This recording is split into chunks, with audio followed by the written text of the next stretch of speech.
Little Para in the outer northern suburbs. Another retiring Labor member, Lee Stevens, in this seat, held it with a margin of 17.3%.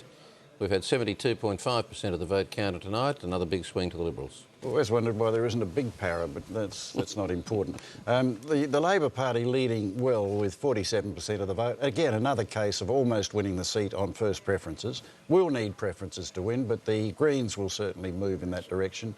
A swing again this time of 10.8%, but the Labor Party has won it quite easily. Okay. Now the seat of Napier in the outer north. Michael O'Brien, great name, Employment Minister, had a margin of 23.9%, 73.6% of the vote counted. Must feel good to have margins of 23.9%. It makes it very difficult for you to be defeated. 9,000 to 4,000, winning the seat on first preferences. But with a margin like that, I suspect there will be, again, in a western suburb swing, we're going to see a swing heavily against the Liberal Party. And there it is, 8.4%. So Mr O'Brien will come back into the Parliament with comfort ease. Putting it on you a little bit, Kevin, but I'll be interested to see how many of those safe seats, safe to safe-ish Labor seats, now come into a kind of single figure and even low to middle single figures. Yeah, look, I agree. I mean, as I said earlier, there are some seats where I think there has been an actual correction. There has clearly been a strong swing against us in safe seats, such as my own. One thing that, of course, happens after every election here in South Australia, I alluded to it earlier, is we redraw the boundaries, or the Commission, I should say, redraws the boundaries to keep this balance. So that'll be a factor. But no, I think we have to think very carefully about, what has caused these swings. I'll certainly do some analysis of what's been behind the swing in my electorate. Perhaps it is because we've been ministers and we haven't had the time to commit to the electorate as much as we would like to. At what point in the cycle do you know what the final shape of the seat's going to be next time round? Because it must be a pain in the butt. Well, it is a pain for people in marginal seats, well, it particularly. is, yeah. Campaigning and then finding that they've... Well, you do. I mean, you can lose up to a third of your electorate. Some of my colleagues, I mean, even my own electorate used to be a very defined area, the Lefevre Peninsula in Port Adelaide, basically the peninsula itself. I've now got bits of suburbs that have no community of interest. But you've almost, feel sorry for pollies. No one really does ever feel sorry for politicians. Feel sorry for the poor constituents, because one election they're voting in one seat, the next election they're in another seat, and quite probably they'll be voting back in the other one, the one after. So, but that's the law, and the Commission can only implement the law, and perhaps that's something we need to look at. And as we're talking, Isabel Redmond is arriving in Liberal Party headquarters to some applause, and no doubt we'll be hearing from her in just a second. But quite a remarkable performance in many ways for her in such a short time. Wow. Is this on? I don't know. Is this on anywhere? Yeah. You sure? Sure it's on. Is it on? Okay. Hi guys, what a party, what a ride.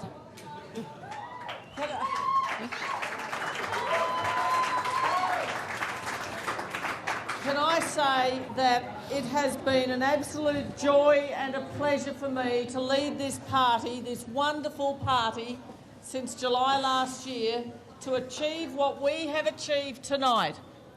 We have seen a massive swing towards us from a government that was so arrogant as to think they were going to rob this election in. We have managed what no one thought we could manage. Now, I'm not here tonight to concede defeat because, in fact,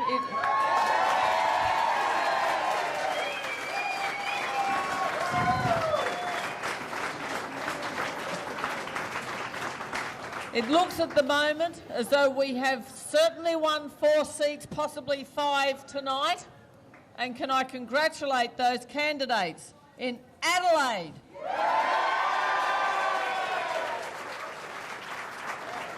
in Chafee, in Norwood, and Morialta.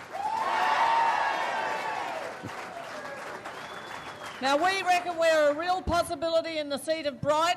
Our candidate, Maria Cortez, is only 3 votes behind, and we've still got to count all those postals and pre-polls, so we are extremely hopeful about that seat as well. And that leaves us with 3 others still in doubt. If we get that result, that will give us a hung parliament, and it is still possible that we could form a parliament.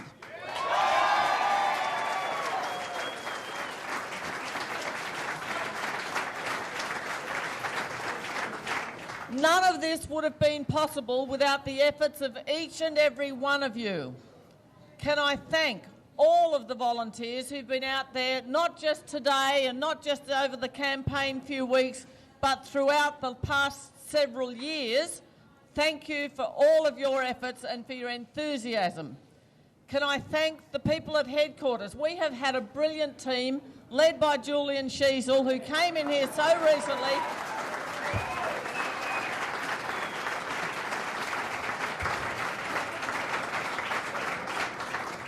He has led our campaign like we have never had a campaign led before, and it has shown itself in the result that we've achieved.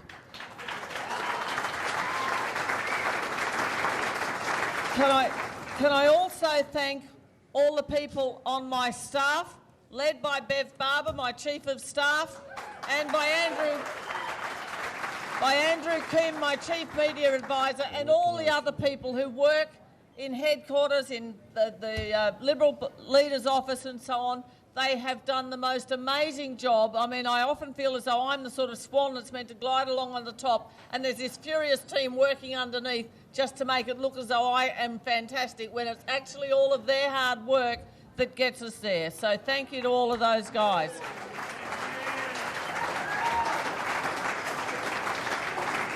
Can I also thank my parliamentary colleagues who have given me their unwavering support since I became the leader on the 8th of July last year. We have been out there working hard, talking to the people about what was important to them, and I believe that they were hearing our message, and I believe that the swings we've seen, like the swing in Adelaide and across a lot of the very strong Labor-held seats, we have seen swings because Labor has stopped listening. We were listening, and we were taking notice of what the people wanted. Can I thank, therefore, also all of those candidates who have put their lives on the line out in what we often refer to as tiger country, where they have done such enormous amounts of hard work. If they haven't got across the line, I am so sorry that that has happened, but they have put in brilliant performances. They have done the hard yards over long, long days and nights, and they deserve our congratulations.